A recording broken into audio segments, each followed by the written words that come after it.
প্রতিবার শীতেই এরকম টমেটো দিয়ে ডিম ভাজি দিয়ে রান্না করি আলুর ঘাটি। হ্যালো গাইজ, আসসালামু আলাইকুম। প্রথমে আলুগুলোকে সিদ্ধ করে নিয়েছি আর খোসা ছাড়িয়ে নিয়েছি। সাথে কেটে নিয়েছি টমেটো আর ধনিয়া পাতা। এখন আলুগুলোকে খুব সুন্দরভাবে ম্যাশ করে নিব।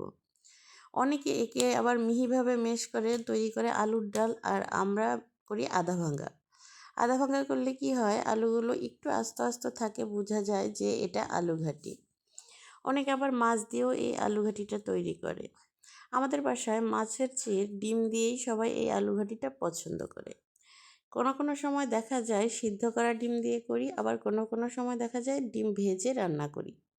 এই আলু কারিটা রান্না করার জন্য প্রথমে কড়াইতে কিছু পরিমাণ তেল দিয়ে নিয়েছি। এখন দিয়ে নিয়েছি বাটা মশলা, যার মধ্যে আছে পেঁয়াজ, রসুন, জিরা আর আদা। এখন খুব ভালোভাবে একটু মশলার গায়ের গন্ধটা দূর করে নেব। এর মধ্যে সামান্য একটু গরম মশলার গুঁড়াও অ্যাড করে দিব। আমি গোটা গরম মশলা কিছুটা কম ইউজ করি।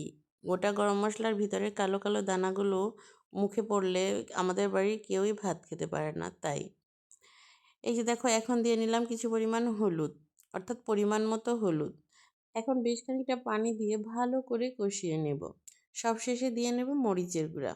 মরিচের গুঁড়াটাও তোমাদের পছন্দ মতো ইউজ করতে পারো, অর্থাৎ ঝালের পরিমাণ বুঝে। অন্যদিকে আমি ডিম ভাজি করার জন্যে পেঁয়াজ, মরিচ আর লবণ দিয়ে পেঁয়াজটাকে খুব সুন্দরভাবে মাখিয়ে নেব। এই পেঁয়াজ মাখার উপরেই ডিম ভাজির টেস্টটা নির্ভর করে। অন্যদিকে দেখো, মশলাটা খুব সুন্দরভাবে কষিয়ে এসেছে। এখন এর সাথে দিয়ে নেব পরিমাণ মতো লবণ। সাথে দিয়ে নেব আলুগুলো, আর আলুগুলো মশলার সাথে মিশিয়ে খুব সুন্দরভাবে নেড়ে চেড়ে সাথে দিয়ে নেব পরিমাণ মতো পানি, অর্থাৎ ঝোল। অন্যদিকে ফেটিয়ে রাখা ডিমটাকে আমি সুন্দরভাবে পেঁয়াজ মরিচের সাথে মাখিয়ে নেব। এই ডিম ভাজিটার মধ্যে একটা বিশেষত্ব আছে। এই আলু ঘাটিটা ডিম ভাজি দিয়ে করলে খুব মজার আর সুন্দর একটা গন্ধ বের হয়। আজকে এই ডিম ভাজিটা হচ্ছে হাঁসের ডিমের ভাজি। দেখো, ডিম ভাজিটাকে দিয়ে খুব সুন্দরভাবে উল্টে পাল্টে ভেজে নেব একটু কড়া করে। এই কড়া ডিম ভাজিটা করলে সুবিধা হয়, ডিম ভাজিটা খুব সুন্দর আলু ঘাটির মধ্যে ফুলে ওঠে। এখন ডিম ভাজিটাকে খুব সুন্দর ছোট ছোট টুকরো করে কেটে নেব। কেটে নেওয়া হয়ে গেলে ওইদিকে দেখা যায় আলু ঘাটিটাও আমার হয়ে এসেছে। সাথে দিয়ে নেব ডিম, টমেটো আর ধনিয়া পাতা। একসাথে দিয়ে নেড়ে চেড়ে খুব ভালোভাবে নামিয়ে নেব।